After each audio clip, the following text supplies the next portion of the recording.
今僕中国の丹東っていうところにいるんですけど、今から高速鉄道に乗るんですね。で、中国ってどこ行っても人とか物で溢れ返ってるようなイメージあるじゃないですか。なんかこんな感じでね、なんかもうビルはいっぱい建って、人も山ほどいてみたいなイメージじゃないですか。けどね、高速鉄道に乗ると町と町の間のね、何にもない草原みたいなとことか、もう田んぼがずらーって並んでるとことかね、いっぱい見れるんですよ。結構中国ってね、北海道とか、あとアメリカみたいな、そういうだだっ広いブワーって広がってるような景色っていっぱいあるんですよ。気になりますよね。ちょっと乗ります。今回やってきたのは中国と北朝鮮の国境の町丹東にある丹東駅です。ここはもう5分も歩けば北朝鮮まで行けるような場所なんですが、なんと高速鉄道が走ってるんですね。今回はこの駅から中国の新幹線に乗って長春という町まで向かいます。自動改札を抜けて改札内に入りました。もしも北朝鮮の人がこの高速鉄道に乗ったらどんな気持ちになるんだろうか。すぐそこに住んでるのに乗れないなんて不思議。そんなことを考えながらエスカレーターに乗りました。向こうのホームになぜかトラックが走っています。これすごくないですか？中国ならではですね。今回乗るのはこの電車。もちろん東駅始発です。それでは車内に入ります。今回も席は一等席じゃなくて二等席にしました。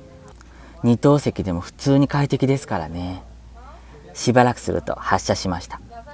中国というとあらゆるものが全て劣悪に作られている、そんなイメージがあるかもしれませんが、この高速鉄道に関しては快適そのものです。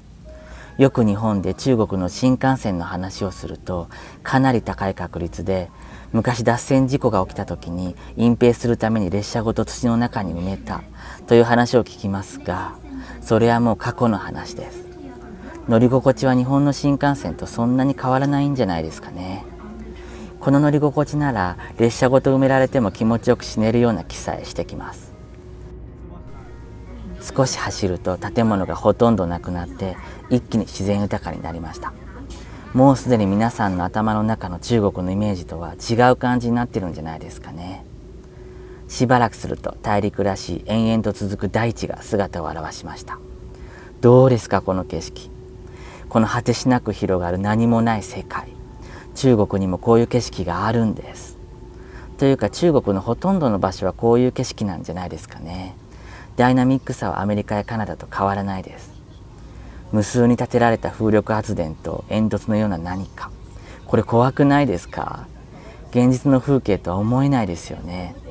もしここで電車が止まって今日はここで野宿だって言われたら恐ろしくて眠れなそうです。何もない草原に突然現れるマンション群。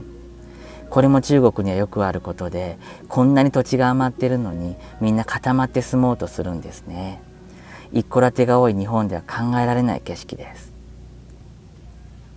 なんだか線路が増えてきたなと思ったら、駅です。中国の高速鉄道の駅はどこも大体こんなデザインで、毎回同じ雰囲気で全然面白くありません。とにかく中国のマンションとか駅とかインフラ関係の建造物はどこに行っても同じでつまらない、いつも思うことです。やや大きめの町に到着しました。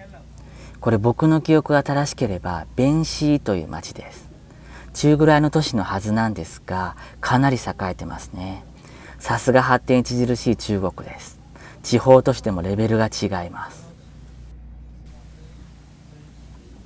だんだん線路が増えてきました。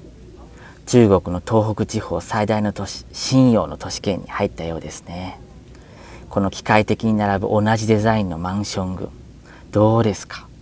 社会主義って感じで味わい深いですね。そしてそれを過ぎると何もありません。ほんと極端です。どうやったらこうなるんでしょうか。延々と続く人工的な街並み。中国は長い歴史がある国のはずなのに、街並みからはそれを一切感じ取ることはできません。とにかく同じようなマンションをひたすら建てる、合理性だけを追求した街並みに見えます。日本も東京や大阪の中心の方なんかはビルやマンションばっかりですけど、もうちょっと個性がありますよね。僕が中国の都市部で街並みを映さずに自分のドアップばかり映す理由はそこにあります。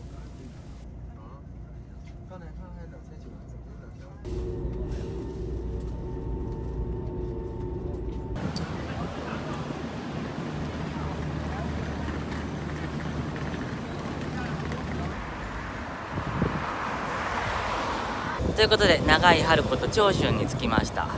これね、一応長春ってこれ書いてあるんですけど、なんかこのカメラじゃちょっと消えかけてる。高速鉄道景色面白かったでしょ。中国ってなんかね、もうずっとひたすらどこ行ってもこんな感じっていうイメージがあるじゃないですか。けど結構なんかね、北海道とかなんかこうね、北海道とかなんだカナダとかアメリカみたいななんかこうなんか癒しみたいなね景色も一応あるんですよ、中国ね。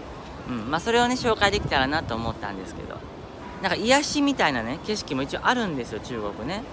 まあそれをね紹介できたらなと思ったんですけど、はい、ということで以上です。どすこいでした。